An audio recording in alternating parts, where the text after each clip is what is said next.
kan châu dạ chờ ngã lăng in kan tô dung ai dù e ram chu phan ni ka du ka van phan chu ka rua bang silo at long mi kam sa chung dây man thầy lâu khi căn si ai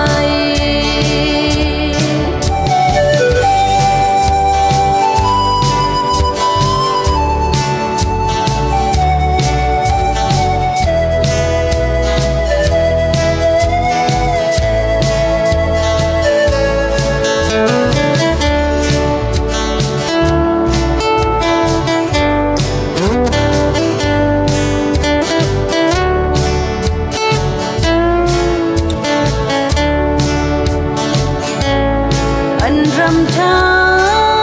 dia chu mi phun thai dam ma kum lo lai shi dai